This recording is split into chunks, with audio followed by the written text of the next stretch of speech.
That look at the end. I thought it was in.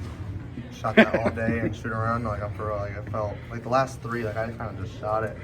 Like, the two I made before, I kind of just shot. I didn't even see anything because it was kind of a contest, except the second one. But like, I just threw it up there and it felt good. And same thing, I thought it was in. Did you know you were taking that as soon as Wolf missed the second free throw? For sure. I told Wolf, I said, give us one, just one. And he did. And I was like, uh-oh. So he gives another one. I said, I'm going to go down and make it.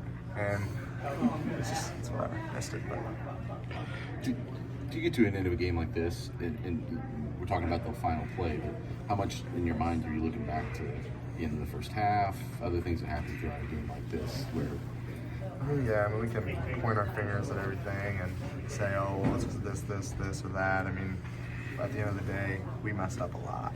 And starting from me, starting from everybody else, like we all kind of just were being lazy here and there and not sticking to our rules, not doing what got us in these places to win those games. And I think when we got away from that, they took advantage of it and got and ones, got kick-out threes, got points off it, which screwed us kind of in the end.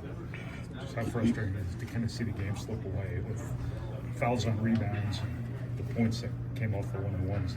Yeah, no, I think it's kind of crazy, to be honest, that someone can shoot 19 times and for me to shoot 21 times and 0 free throw attempts. I find that kind of amazing to me. But I mean, at the end of the day, you got to go out there and play and play through it all and just go out there and do what we have to do.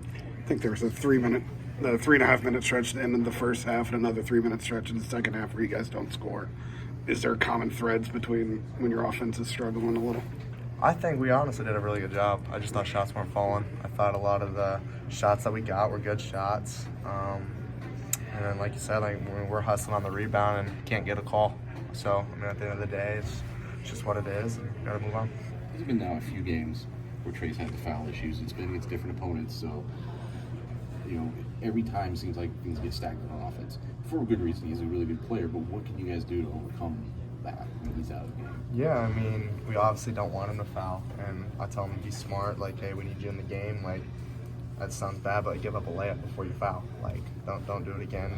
Get out where you're sitting out early and you're out for 10, 12 minutes. It just takes out your rhythm. Just kind of like the Ohio State game for me. Like, it took me out my rhythm, I thought. So I think just overall, just for him to be smarter. And, I mean, at the end of the day, whoever's number gets called, they got to be ready to play. That's why they came here. And things happen, whether that's me getting in foul trouble or Trey getting in foul trouble or whoever it is. And you just got to be ready to play. Caleb, Trey, Coach Painter all said you have to be 10 points better on the road, and I know that's a cliche, but how much truth is there to that? Like, you have to play so much better in these road environments to come away with a win in the Big Ten. No, 100%. I mean, it's tough going in here, and you guys all saw that tonight. A lot of questionable things, but I mean, you do have to be 10 points better. I mean, you have to be able to get a lead and hold it. I mean, I thought we did a good job in the first half of holding it for a while, and we let it go in the second half, let it slip, and went on a run. And that's kind of what screwed us, is like the crowd got into it, and they got a couple plays here and there, and they got a little boost from that. So, I mean, we definitely had to, just stretch out that lead and keep it there, and we didn't.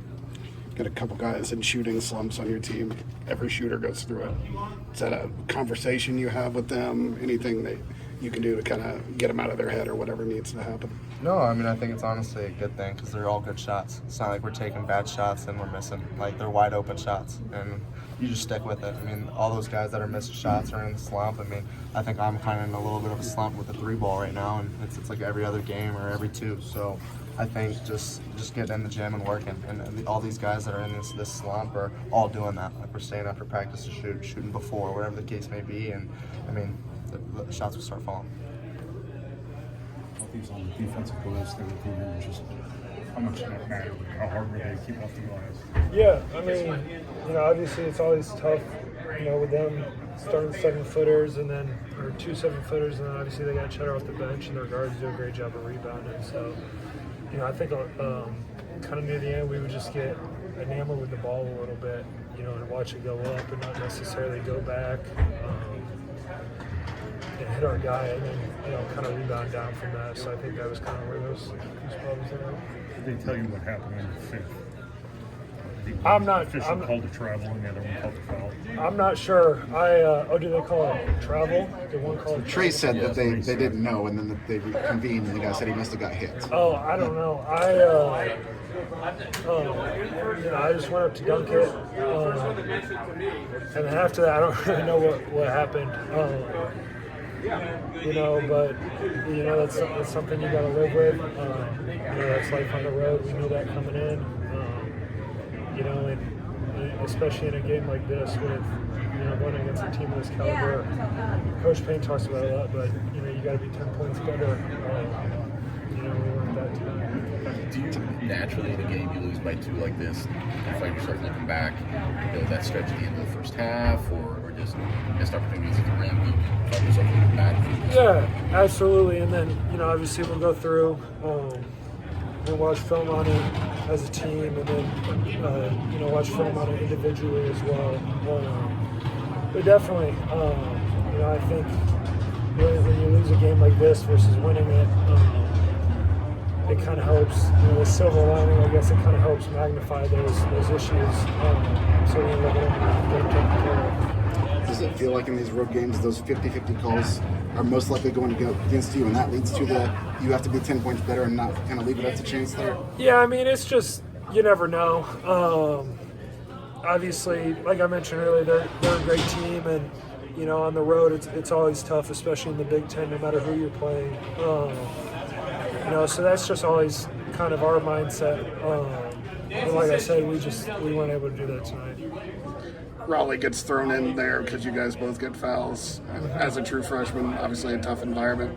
What's the learning lesson for him, and kind of what do you tell him after the game? Yeah, hats off to him. That's not, that's not an easy situation, especially after sitting for 10, 12 minutes game time, whatever that is, 30 minutes real time. But I think it just speaks to always being ready. Always being ready when your number's called, and I think he did a great job of going in there and doing his role. This has been a handful of times now we've seen it against different opponents. Trey gets in foul trouble, has to come out of the game. The offense kind of stagnates. How do you guys overcome that? Yeah, I think it. Obviously we put a lot of pressure on on TK and Braden to begin with. So then when TK comes out, I think sometimes it gets tough, just because we put even more pressure on Braden. And we try to get him off the ball a little bit. It's tough because he likes having the ball in his hands. But I think it just goes back to moving the ball, getting it to change sides of the floor, and then being able to play inside out. Your level of frustration not to be on the floor at the end of this game? Yeah, it's super frustrating. Obviously, you want to. I thought that I got in a rhythm there at the end, and I tried everything I could do to stay out there, but I, unfortunately I had 5 and I had to leave the game, so it always sucks, having to leave the team out there without you. Just some of the plays that we made, or some of the calls that we made on the rebounds. What was the difficulty keeping them off the glass there at the end? You guys were even called for fouls and trying to block them out. Yeah, I'm not sure. I think we're going to have to go back and watch film. I don't know. I don't really have a good answer for you there. So. That kind of decided the game, that the fouls that got pinned on you and Caleb, and Yeah. the free throws they got off of it. I think so. But you got to find a way. That's what Coach said on the road. You got to be 10 points better than the other team, and tonight we weren't. So it's unfortunate. But give all the credit to Michigan. They do a great job putting the people on the floor they need to win the games. Is it the first last-second loss on the road for you guys? How do you guys turn around and make this a positive going forward? I think, like I said, just knowing that when you're on the road, you got to play better. You can't let it be a possession game, because you're not going to win those. We did an excellent job of that last year. We were up by so many points that we didn't let it become able to be determined by outside factors. So I think we need that kind of mindset going into road games. Can you kind of put in perspective for us that the added challenge of playing on the road, especially when the crowd gets behind the home team, and obviously it's not like playing in Mackey for you guys. Yeah. It's very difficult, but they brought a lot of guys out. As far as their fans were great. Student section was great. it's different. I mean, we have one of the best home court atmospheres in the country. So when you go from that to an opposing arena, it is challenging. Does it feel like things are maximized where you say you have to be 10 points better every turnover, every missed shot? Yeah. Seems to You maximize? you gotta secure the ball. You gotta all the little things just have to be that much better when you're on the road. Matt seemed to take exception to you not shooting free throws. How do you feel about that? Sorry, say it one more. Matt seemed to take exception to you not shooting Coach free throws. Painter? Yeah. I don't know. I mean, I'm probably the most physical guy in the Big Ten, and not have a single free throw call, not even get to the line is. I just don't. I'm not sure I understand. It's different. Like we always said, like as far as the fouls, like if a team's pressing, they're probably gonna have more fouls, right? But when we're consistently driving, I'm consistently driving, and there's never a call. You know, I just don't. I got to be better at drawing fouls and getting to the line. So it's one of those things, but I don't think the game was lost from the officiating. I know 2 possessions where, what's his name? Wolf did a shot fake at the end of the game, and it was my rotation to go over and be vertical. Didn't do it. So that's on me. There was a turnover at the end. I should have shot a floater. I threw a low past the camp. That's on me. So we had our chances. I'll put this on me. And we'll be ready for the next game.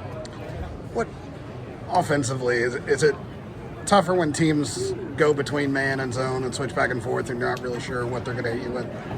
I don't think it is. I just think we got to execute. We got to execute no matter what defense they're in.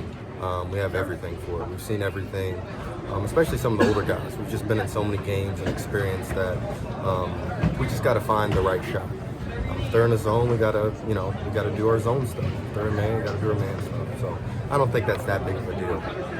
But again, you have 2 7-footers. You got 2. I mean, they're a good team for top of the Big Ten for a reason. They're a good team. Just how frustrating is when you're watching the bench at the end of the first half.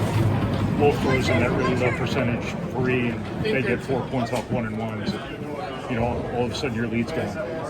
Yeah, I mean, it stinks. And that's one of those things where, Wolf will tell you that's not the best shot. He was hoping to get a foul there. But, those things happen at home. So sometimes you get lucky and things go your way. That's what I'm talking about. You got to be 10 points better. That's, it's just one of those things where the atmosphere, it helps.